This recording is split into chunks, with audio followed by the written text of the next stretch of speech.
सपन हजेई देलु पीरतीर दिन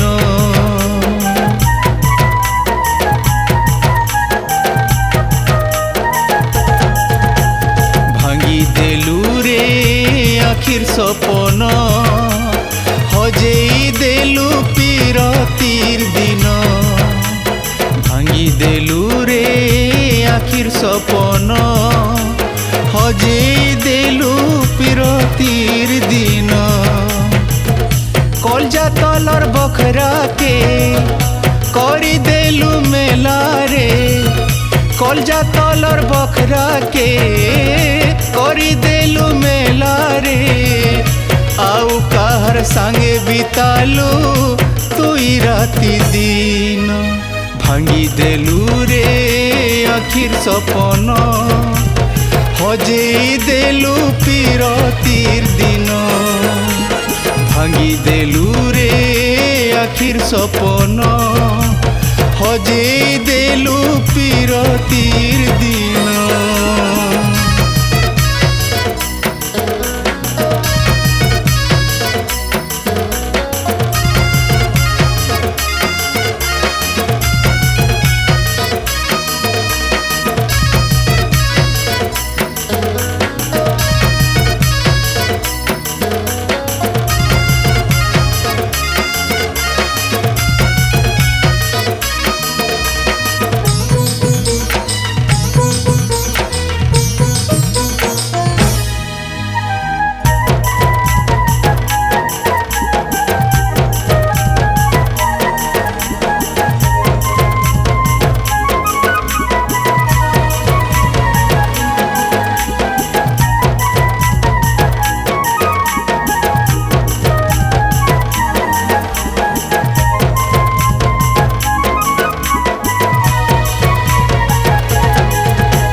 संगे आखि मिसे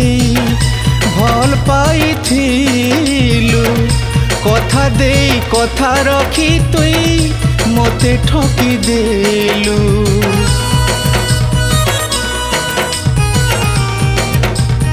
ओ सपनर महले रानी थिलु तुई पासे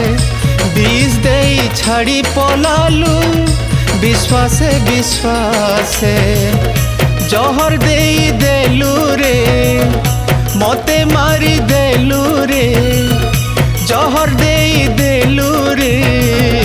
मते मारी देलु रे नाई मरी बची छे धरी मुर्दारर जीवन भांगी देलु रे आखिर सपन हजेई देलु पीरतीर दिन भांगी देलु रे आखिर सपन हजेई देलु पीरतीर दिन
तिला सुआ सारिलो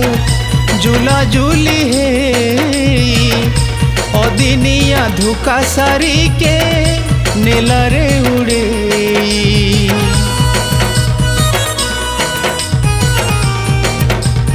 ओ बाकी रही गला रे सुआ कांदी रड़ी मोरी विधाता भी गुटे गुटे ने साजी छे बएरी कथा सरी गला रे बाकी रही गला रे कथा सरी गला रे बाकी रही गला रे तोर मोर प्रेम कहानी अधूरा मिलन भांगी देलू रे आखिर सपन हजेई देलू पीरतीर दिन भांगी देलू रे आखिर सपन हजेई देलू पीरतीर दिन कलजा तलर बखरा के करी देलू मेला रे कलजा तलर बखरा के करी देलू मेला रे आउ कहर संगे बितालू तुई राति दिन भांगी देलू रे आखिर सपन हजेई देलू पीरतीर दिन भांगी देलू रे आखिर सपन हजेई देलू पीरतीर दिन भांगी देलू रे आखिर सपन हजेई देलू पीरतीर दिन।